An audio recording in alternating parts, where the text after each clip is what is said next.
व्यासपीठावरील मान्यवर आणि समोर उपस्थित सर्व विद्यार्थी, व्यापारी मंडळी, सरांनी बऱ्यापैकी कव्हर केलेलं आहे. तरी पण मी माझ्या ह्या 14 ते 15 वर्षाच्या एक्सपिरियन्समध्ये जे मला केसेस स्टडी झाले ते मी तुमच्याशी शेअर करेन. आम्ही जो कायदा राबवतो तो आहे food safety and standards act 2006. या ॲक्टमध्ये एकूण 101 कलमं आहेत आणि ह्या ॲक्टला धरून आपल्याकडे रेग्युलेशन्स आहेत आणि रेग्युलेशन्स करून आपण वेगवेगळ्या अन्नपदार्थाचे स्टँडर्ड्स आहेत. जसं की कुठलाही अन्नपदार्थ असेल, गूळ असेल तर त्याला एक स्टँडर्ड आहे, पनीर असेल तर त्याला एक स्टँडर्ड आहे, काव मिल्क असेल, बफेलो मिल्क असेल तर प्रत्येकाला स्टँडर्ड्स आहेत. फॅट किती असावं, SNF किती असावं, हे सगळे स्टँडर्ड्स दिलेले आहेत.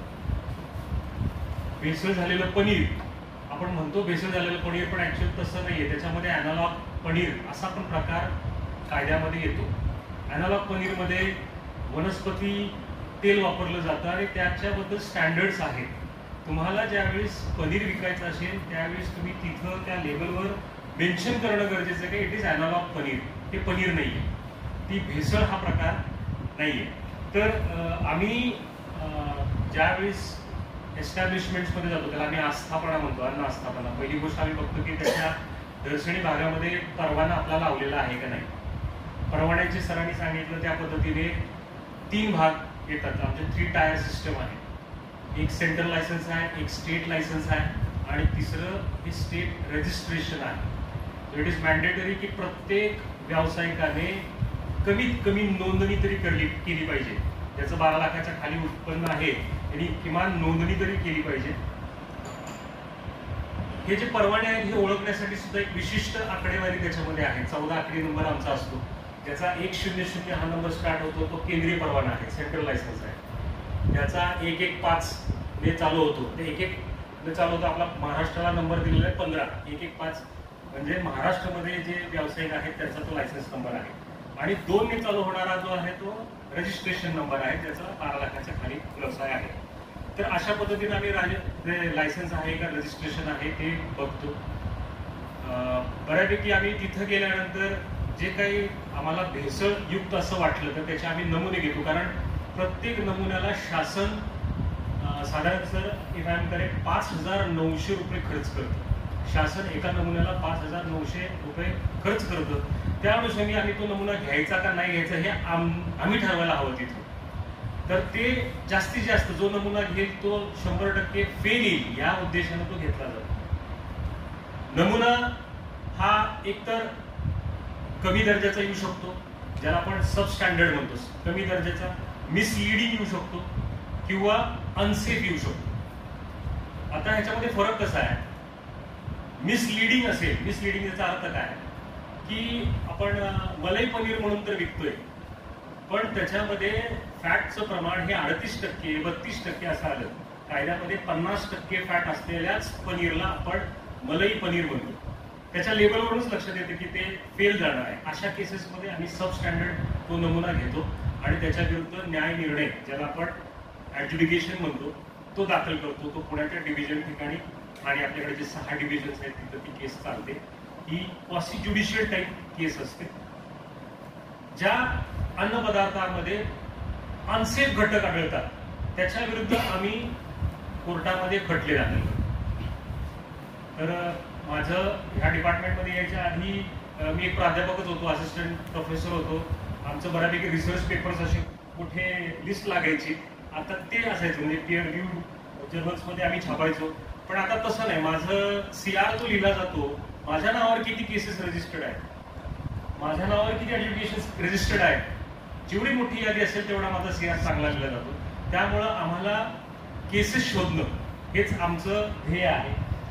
आता तुम्ही बघाल तर एवढ्या केसेस झालेल्या आहेत आता जवळजवळ ह्या 15 वर्षामध्ये. आजही नाशिकमध्ये केस आहे, पण मी एक विनंती आहे, तुम्ही म्हटलं मला येऊ शकत नाही, फेस्टिवल ड्राईव्ह आहे.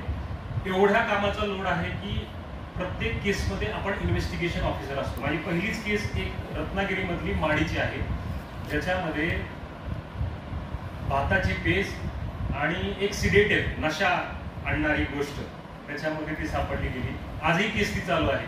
म्हणजे साधारण 50 रुपयाला एक बॉटल माडीची मिळते. त्याच्यामध्ये सुद्धा ही लोक भेसळ करतात. त्या कोकणातल्या लोकांना त्याचा खूप दुष्परिणाम भोगायला लागतो. तर मी जास्त त्याच्यामध्ये जाणार नाही, फक्त एवढं सांगेन की आम्ही फील्डवर गेल्यानंतर काय बघतो. मिठाईच्या दुकानामध्ये गेलो तर मिठाईच्या वरती जी लावलेली चांदीची वर्क आहे ती त्या चांदीच्या वर्कवर ते ॲल्युमिनियम वापरली जाते कधी कधी. तर ती कशी ओळखायची आपण की त्याच्यावर तो थोडासा ॲल्युमिनियम सारखा किंवा तो सिल्वर फॉइल दिसणारा जो वर्क आहे तो असं नखाने गोळा करायचा आणि त्याची गोळी करायची. ती गोळी जर का हातात राहत असेल तर ती ॲल्युमिनियम आहे, हातात राहत असेल तर ती ॲल्युमिनियम आहे, आणि ती जर का गायब झाली तर 100% ती सिल्वर फॉइल आहे. Silver foil is allowed. पण ॲल्युमिनियम हे सगळ्यात घातक अन्नपदार्थ आहे. बऱ्याच युट्यूब्सवरती रील्सवरती तुम्हाला बघायला मिळत असेल. ब्रिटिशांनी ते आणलं होतं कैद्यांना त्या जर्मनच्या ह्याच्यामध्ये भांड्यांमध्ये द्यायचे. स्लो पॉइझनिंग, आपण त्याला स्लो पॉइझनिंग म्हणतो. तसं आजही बऱ्याच हॉटेल्समध्ये आम्ही जेव्हा जातो त्यावेळी इडली पात्र हे ॲल्युमिनियमचं असतं, किंवा आजही दुधाच्या कॅन्स ॲल्युमिनियममध्ये ठेवले जातात. तर हे काय होतं की ज्यावेळेस ॲल्युमिनियम बरोबर ॲसिड येतं, जसं की आपण चिंचेचं पाणी म्हणा किंवा टोमॅटोची प्युरी म्हणा, जर का त्या ॲल्युमिनियममध्ये आपण भरली तर ॲल्युमिनियम लीच होतं आणि आपल्या शरीरामध्ये ॲल्युमिनियम साठतं, झेनोबायोटिक होतं. जर तुम्ही स्टुडंट्स तुम्ही झेनोबायोटिक हा शब्द माहीत असेल तर ॲल्युमिनियम आपल्या शरीरामध्ये साठत जातं, ते घातक आहे. आम्ही बऱ्याच लोकांना सांगतो की ॲल्युमिनियमची भांडी शक्यतो स्टोरेजसाठी वापरा, प्रोसेसिंगसाठी वापरू नका. ॲल्युमिनियम पहिली गोष्ट. दुसरं, न्यूजपेपर. न्यूजपेपरची जी शाई आहे त्याच्यामधली पण रंगीत शाई आहे ती इतकी घातक आहे की that is responsible for causing cancer. आपल्याकडे एक किडनीच्या मध्ये ग्लोमेरुलस नावाचं हे आहे, नेफ्रॉन आहे. नेफ्रॉन मध्ये ग्लोमेरुलस आहे आणि तिथंच एक एक्स्ट्रा ग्लोमेरुलर ॲपॅरेटस म्हणून आहे, GGA.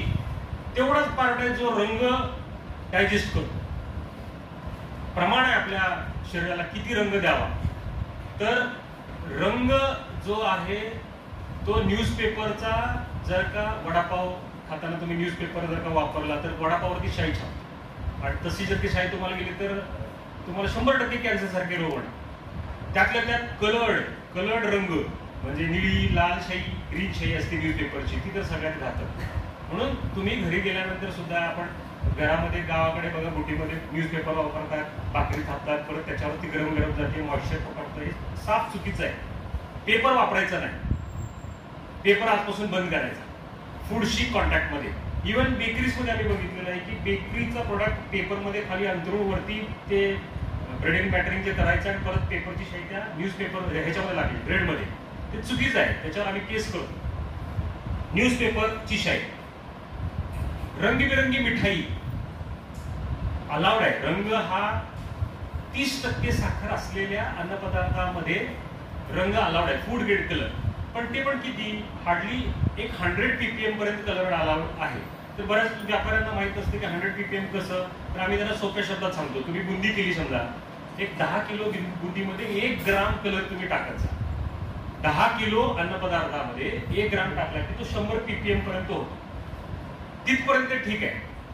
फूड ॲडिटिव्स, फूड प्रिझर्वेटिव्स, सिक्वेस्ट्रंट्स, हे सगळे जे काय आहेत ह्याला सुद्धा एक ppm मध्ये प्रमाण दिलेलं आहे. अँटी केकिंग एजंट्स ह्याला सुद्धा प्रमाण दिलेलं आहे. बऱ्याच लोकांना क्लास 1, क्लास 2 प्रिझर्वेटिव्स माहीत नाहीत. सरळ लिहितात की आमचं बिना प्रिझर्वेटिव्हचं अन्नपदार्थ आहे. साखर वापरली म्हणजे काय, तो क्लास 1 प्रिझर्वेटिव्ह वापरला. साखर आहे त्याच्यामध्ये. खाली कोकणामध्ये आंब्याचं सिरप करतात, त्यात नो प्रिझर्वेटिव्ह. हे मिसलिडिंग झालं. लेबल तुम्ही काय करताय, लोकांना फसवताय. त्यानंतर तेलाच्या बद्दल येतो. आमच्याकडं शासनाने एक मशीन दिलेलं आहे. त्या मशीनचं नाव आहे TPC मीटर, ज्याचं नाव आहे टोटल पोलर कंपाऊंड. भेसळ कशी ओळखतात की तेलाचे डबे, तेलाचा कंटेनर आला की बिना जळलेलं तेल जे आहे त्याचा TPC साधारण 15 किंवा 15च्या खाली येतो, फ्रेश तेल. आणि जळतं तेल जे आहे, आता आमच्याकडे भरपूर यात्रा वगैरे होतात. आंगणेवाडीला यात्रा झालेली, कुणकेश्वर, महाबळेश्वर. आता मी कोकणात इकडे आलो, आता इथं पण महालक्ष्मीचं हे आहे.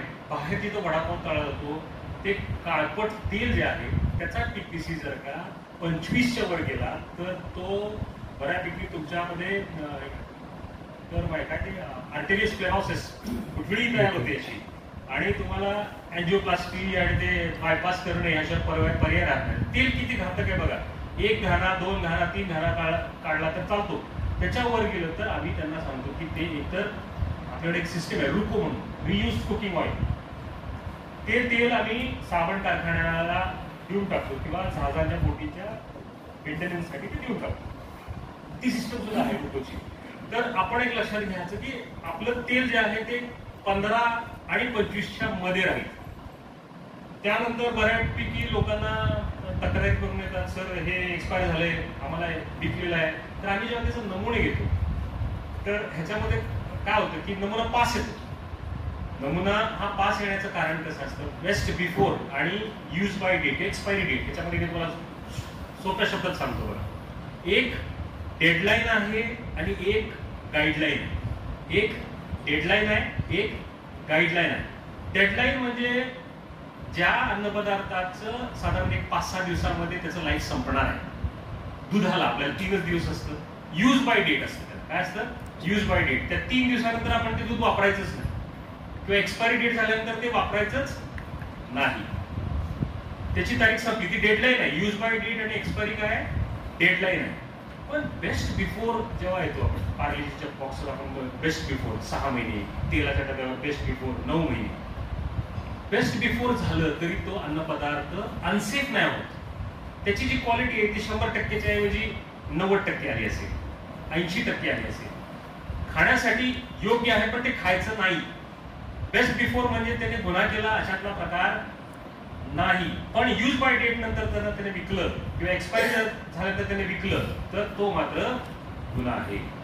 बऱ्यापैकी कोकणामध्ये असा आम्हाला पॉलिटिकल थोडासा प्रश्न येतो. मोठ्या डेअरीचं असं एखादं, सर उद्या 11 तारीख आहे, आज 10 तारीख आहे, आजच्या तारखेचं मार्केटमध्ये कसं काय आलं, म्हणजे 11 थोडक्यात उद्याच्याच तारखेचं छापलेलं असतंय. तर कायद्यामध्ये असं स्पष्ट केलंय की मॅन्युफॅक्चरिंग डेट नसली तरी चालेल. यूज बाय डेट हे मॅन्डेटरी आहे. त्याच्यात 7 दिवसाची जी मिठाई आहे, 7 दिवस ते 7 दिवसाच्या आतली, त्याला यूज बाय डेट मेन्शन करणं मॅन्डेटरी आहे. आता हे लाल खुर्च्या बघून मला ते चायनीज फूड्स आठवले. चायनीज फूड्समध्ये कायम लक्षात ठेवा, आपलं अन्नपदार्थ हे फूड ग्रेड प्लास्टिकमध्येच आपल्याला घेतलं पाहिजे. सर्व पण केलं पाहिजे. आपण पॅक करून सुद्धा प्लास्टिक ग्रेडमध्येच केलं पाहिजे. चायनीज फूडचे जे वाटे असतात, आम्ही गोळी केली होती चायनीजच्या त्या भांड्यांची. ते एक डिश कुठली येते, ते वेज मंचाव सूप गरम गरम असतं, त्याच्यामध्ये हे होतात आणि ते वितळतं. तुम्ही जर का बघितलं चमचा सुद्धा वितळतो, इतका वितळतो.